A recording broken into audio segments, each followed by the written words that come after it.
Hello दोस्तों, नमस्कार। Welcome back to curious for the daily dose of football. तो सबसे पहले बात करते हैं फीफा आसियान कप 2026 के बारे में। तो चाइना ने फीफा आसियान कप से पुल आउट कर लिया है एंड अब चाइना को रिप्लेस करेगा पाकिस्तान। जी हाँ दोस्तों, ये न्यूज़ मैंने 1 मंथ पहले आपको बताया था। इसका अब ऑफिशियल अनाउंसमेंट भी हो चुका है कि Pakistan is all set to participate in FIFA ASEAN cup. That means India versus Pakistan potentially हमें फीफा आसियान कप में देखने को मिल सकता है अगर दोनों टीमों को एक ग्रुप में रखा गया। तो अगर हम फॉर्मेट की बात करें आसियान कप के, तो यहाँ पे फीफा ने इसको 2 डिवीज़न में डिवाइड किया है। डिवीज़न 1 में 8 कंट्रीज होंगे, डिवीज़न 2 में 6 या फिर 8 होंगे based on the total participating countries. अब डिवीज़न 1 के जो 8 टीम्स होंगे उनको 2 ग्रुप में वो डिवाइड कर देंगे, 4 इन ईच। फिर उनको आपस में मैच खेलना है एंड देन जो दोनों ग्रुप के विनर्स होंगे उनके बीच में फाइनल होगा।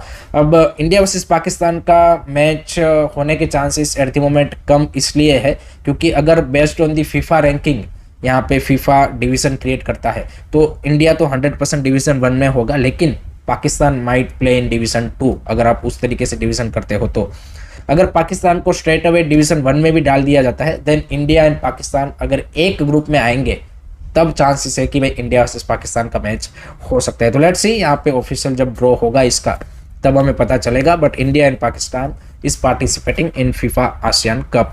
उसके अलावा इंडोनेशिया ने इंटरेस्ट दिखाया है to host this first edition of FIFA ASEAN cup. तो लेट्स सी यहाँ पे फीफा की ओर से वो भी अनाउंसमेंट होना अभी बाकी है। एंड प्राइस मनी यहाँ पे है डिवीज़न 1 के विनर के लिए $1 मिलियन USD एंड डिवीज़न 2 के जो विनर होंगे उनके लिए $3 lakh USD। So this is gonna be a interesting tournament and let's see India की टीम कैसे परफॉर्म करती है in this first edition of FIFA ASEAN cup. आपकी क्या एक्सपेक्टेशन है, आप कितने एक्साइटेड हो, कमेंट सेक्शन में जरूर बताइएगा। सेकंड दोस्तों बात करते हैं FIFA is selling FIFA world cup to a private investor. जी हाँ दोस्तों, जब से न्यूज़ मीडिया में ब्रेकआउट हुई है इसने पूरे फुटबॉलिंग वर्ल्ड को हिला के रख दिया है। दरअसल फीफा ने एक ऑफिशियल स्टेटमेंट जारी किया है कि फीफा एक नया कंपनी बना रहा है जिसका नाम होगा फीफा फॉरवर्ड एंटरप्राइज एंड आगे से जितने भी मेंस एंड वुमेन्स के फीफा वर्ल्ड कप है वो इसी कंपनी के अंडर ऑर्गेनाइज किए जाएंगे। लेकिन इस कंपनी का जो माइनॉरिटी स्टेक्स है वो फीफा बेचना चाहता है to one private investor at the value of $4.2 billion एंड फीफा ने रीज़न दिया कि ऐसा करने के पीछे यहाँ पे हम हमारा एम है या फिर हमारा विज़न है कि भाई और ज़्यादा पैसा फुटबॉल में आएगा, जिससे जो डेवलपमेंटल प्लान का फंड है ऑल दी मेंबर एसोसिएशन का उसमें एक बड़ा इंक्रीमेंट हमें देखने को मिलेगा। इस डिसीजन का यूएफए ने काफ़ी स्ट्रांगली तरीके से ओपोज किया है एंड यूएफए ने इसी वीक एक इमरजेंसी मीटिंग भी अपने 55 मेंबर एसोसिएशन का बुलाया है कि जहां पे वो नेक्स्ट वर्ल्ड कप को बॉयकॉट करने का भी धमकी दे सकते हैं। उसके अलावा जो यूके के नए प्राइम मिनिस्टर है उन्होंने भी इस फीफा के डिसीजन को ओपोज किया है। तो यूरोप में इस डिसीजन का काफ़ी ज़ोरों शोरों से विरोध किया जा रहा है। नॉट ओनली दैट, एक और एक्यूजेशन जो फीफा प्रेसिडेंट जियानी इन्फेंटिनो के पीछे है बिहाइंड दिस डिसीजन वो है ट्रंप एडमिनिस्ट्रेशन के साथ कनेक्शन, क्योंकि जो प्राइवेट इन्वेस्टर इस माइनॉरिटी स्टेक्स में इन्वेस्ट करने वाले हैं पोटेंशियली जो इंटरेस्ट दिखा रहे हैं वो है थ्राइव एटर्नल के owner Joshua Kushner and Joshua Kushner के जो भाई है उसका लड़का वो सन इन लॉ है ट्रंप का। तो इस तरीके से ये इन्फेंटिनो एंड ट्रंप का जो हमें फीफा वर्ल्ड कप के दौरान भी एक रिलेशन देखने को मिला था और जिस तरीके से यहाँ पे फीफा प्रेसिडेंट ने एंड फीफा ने कुछ अनएक्सपेक्टेड से डिसीजन लिए थे उससे ऑलरेडी उनके ऊपर एक्यूजेशन लगे हैं। यूएसए में भी जो हाउस ऑफ रिप्रेजेंटेटिव है उन्होंने इन्वेस्टिगेशन ओपन किया है between Trump and Infantino. So FIFA and FIFA president को इस डिसीजन के पीछे काफ़ी ज़्यादा हीट मिल रहा है एंड ये जो नई एंटिटी वो लोग बना रहे हैं इसका फाइनल अप्रूवल जो फीफा की आगे की जनरल बॉडी मीटिंग होगी उसमें जो 211 मेंबर एसोसिएशन है वो अपने वोटिंग के थ्रू करेंगे। बट आई थिंक अगर यूएफए जैसा मेंबर कन्फेडरेशन यहाँ पे अगर बॉयकॉट करने का बोल रहा है देन आई थिंक ये डिसीजन शायद आगे अप्रूव ना हो। आपका क्या थॉट्स है about this decision, comment section में ज़रूर बताइएगा। नेक्स्ट दोस्तों बात करते हैं अगेन फीफा वर्ल्ड कप के रिलेटेड ही अपडेट है। तो Germany is planning to host either 2042 और 2038 फीफा वर्ल्ड कप। जी हाँ दोस्तों, one of the member in German football federation DFB जो यहाँ पे हॉफमैन है, उन्होंने ये चीज़ रिसेंटली एथलेटिक को बताई है कि they are planning to host 2042 या फिर 2038।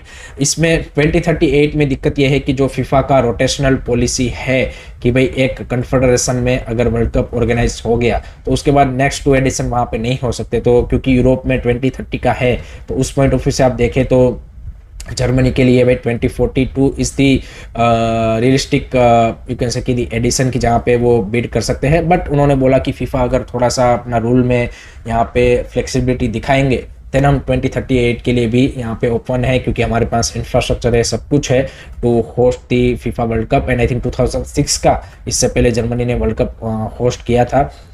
देखते हैं किसको मिलता है। लेकिन इंडिया के पर्सपेक्टिव से देखें तो आई थिंक जैसे इंडियन गवर्नमेंट 2036 ओलंपिक के लिए पुश कर रहा है, आई थिंक उसके बाद जो हमारा टारगेट होना चाहिए वो होना चाहिए 2046 का फीफा वर्ल्ड कप ऑर्गेनाइज करना। क्योंकि अगर स्पोर्टिंग वर्ल्ड के 2 सबसे बड़े इवेंट देखें तो वो Olympic and FIFA world Cup ही है। सो आई थिंक जो इंडिया के लिए रियलिस्टिक है वो है 2046। एंड 2047 में आपके इंडिपेंडेंस के भी 100 ईयर हो रहे हैं, तो उस पॉइंट ऑफ व्यू से भी देखें तो I think 2046 makes a lot of sense. And I think we should go for a 2046 world cup to host. And 20 year plan आप बना सकते हो इस चीज़ को रियलिटी बनाने के लिए। बट लेट्स सी गवर्नमेंट के एजेंडा में ये चीज़ आगे है कि नहीं है, वो देखना होगा। आपका क्या थॉट्स है, do let me know in the comment section.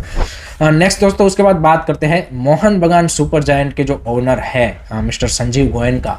उनकी यहाँ पे जो क्रिकेटिंग फ्रेंचाइजी है मैनचेस्टर सुपर जायंट, उसमें उन्होंने जो मैनचेस्टर में क्रिकेट स्टेडियम है ओल्ड ट्रैफर्ड, उनके पास में ही 2.5 एकड़ का लैंड उन्होंने बाय किया है to build a high performance centre. That is great. यहाँ पे वो लोग क्रिकेट में इस तरीके से इन्वेस्ट कर रहे हैं। बट लेट होप कि संजीव गोयन का मोहन बगान के लिए भी ऐसा कुछ सॉल्ट लेक स्टेडियम के आसपास नहीं, लेकिन कोलकाता में या फिर आउटस्कर्ट्स ऑफ कोलकाता में ऐसा कोई एक वर्ल्ड क्लास ट्रेनिंग फैसिलिटी या फिर रेसिडेंशियल एकेडमी या फिर एक ऐसा high performance centre of excellence for Mohun Bagan अगर क्रिएट करेंगे, that would be the true legacy of Sanjiv Goenka in Mohun Bagan's history. I would say सिर्फ फर्स्ट टीम में इन्वेस्ट करना, इन्फ्लेटेड प्राइजेस पे प्लेयरों को लाना और ट्रॉफी जीतना, आई डोंट थिंक सो कि will create that kind of a legacy. तो आई थिंक अगर मोहन बगान जैसा एक हिस्टोरिकल क्लब है एंड उसमें as a investor, as a owner अगर आप क्लब को रन कर रहे हो, then I think that would be a true in a sense you can say कि a contribution to the club and to the Indian football also, to be honest. So let hope कि भाई owner ये vision रखे and थोड़ा सा जो investment है इस डायरेक्शन में भी वो करे। आपका क्या ख्याल है कमेंट सेक्शन में जरूर बताइएगा। लास्ट में बात करते हैं दुरान कप के खेले गए कल 2 मैचेस में। यहाँ पे जो इम्फाल डार्बी था नेरोका ट्राउ का, वो 0-0 पे ड्रॉ पे खत्म हुआ। एंड उसके बाद जो दूसरा मैच था उसमें भाई साउथ यूनाइटेड ने अपना दुरान कप का फर्स्ट एवर विक्ट्री हासिल करते हुए CISF को भाई 2-0 से हरा दिया। So that's it from my side guys regarding today's football news. I hope कि आपको पसंद आया होगा। Keep supporting this channel, don't forget to like, share and subscribe curious study. जय हिंद, जय भारत।